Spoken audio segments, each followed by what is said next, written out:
مع الله في لألآت النجوم وحبك الغيوم وضوء القمر.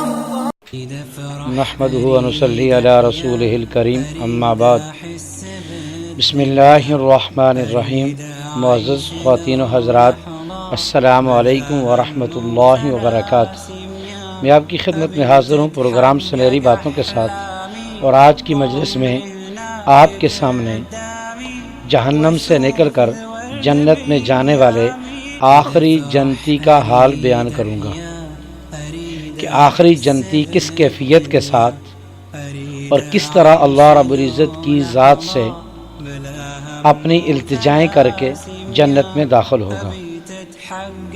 حضرت عبداللہ ابن مسعود رضی اللہ تعالیٰ عنہ سے روایت ہے کہ نبی کریم صلی اللہ علیہ وسلم نے ارشاد فرمایا، جنت میں سب سے آخر میں داخل ہونے والے شخص کا حال یہ ہوگا کہ وہ گرتا پڑتا چل رہا ہوگا اور جہنم کی آگ اسے جھلسا رہی ہوگی. آخر کار جب وہ جہنم سے بمشکل نکل پائے گا تو جہنم کی طرف دیکھ کر بے اختیار کہے گا، وہ ذات بڑی بابرکت ہے جس نے مجھے جہنم سے نجات عطا فرمائی، اور بے شک اللہ تبارک و تعالی نے مجھے وہ نعمت بخشی ہے جو اولین اور آخرین میں سے کسی کو بھی عطا نہیں کی. پھر اس کے سامنے ایک درخت ظاہر ہوگا اور وہ عرض کرے گا، اے رب کریم، آپ مجھے اس درخت کے قریب کر دیجئے تاکہ میں اس کے سائے میں بیٹھوں اور اس کے پانی سے پیاس بجھاؤں. اس پر اللہ رب العزت کی ذات فرمائیں گے، اے آدمی، اگر میں تیری مراد پوری کر دوں تو کچھ اور تو نہیں مانگے گا؟ وہ شخص کہے گا، نہیں پروردگار، اور مزید سوال نہ کرنے کا پختہ وعدہ کرتا ہوں. چنانچہ باری تعالیٰ اس کی معذرت کو قبول فرمائیں گے کیونکہ وہ اس بے صبر طبیعت سے واقف ہیں، اور وہ اسے اس کے مطلوب درخت کے نیچے پہنچا دیں گے.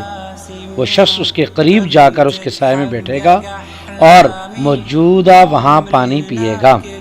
پھر اس کے سامنے دوسرا درخت لایا جائے گا، یہ پہلے درخت سے اور زیادہ اچھا ہوگا.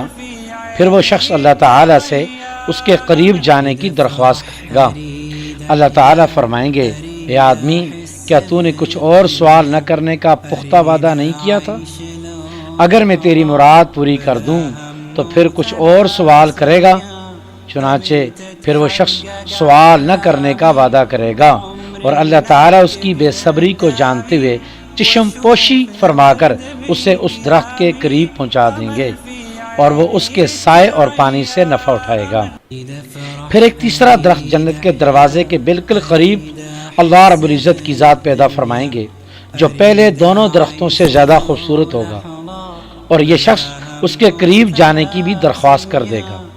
بالآخر جب اسے اس درخت کے قریب پہنچا دیا جائے گا تو اسے وہاں اہل جنت کی آوازیں سنائی دیں گی. تو وہ یہ عرض کرے گا، اے رب کریم، اب بس مجھے جنت میں داخل فرما دیجئے.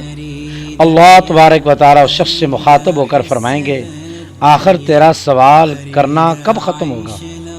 کیا تو اس بات پر راضی نہیں ہے کہ میں تجھے دنیا سے دگنا جنت عطا کر دوں؟ تو وہ شخص حیران ہو کر کہے گا، اے رب کریم، آپ رب العالمین ہو کر مجھ سے مذاق کرتے ہو؟ اتنی روایت بیان کر کے اس حدیث کے راوی حضرت عبداللہ ابن مسعود رضی اللہ تعالیٰ عنہ ہنسنے لگے اور حاضرین سے فرمایا، مجھ سے پوچھتے نہیں ہو کہ میں کیوں ہنس رہا ہوں؟ چنانچہ حاضرین نے بھی یہی سوال آپ رضی اللہ تعالیٰ عنہ سے کیا تو آپ نے فرمایا.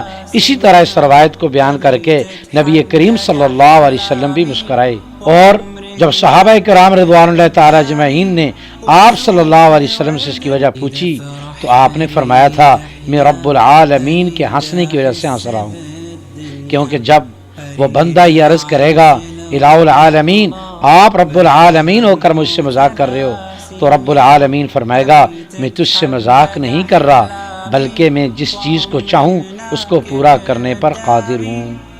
اس روایت کو بیان کیا مسلم شریف نے، اور صفحہ جلد نمبر 1 ہے، صفحہ نمبر 105 پر یہ روایت موجود ہے. اللہ رب العزت کی ذات کے ہنسنے سے مراد اللہ کا راضی ہونا اور اللہ کا خوش ہونا ہے. وآخر دعوانا ان الحمد للہ رب العالمین.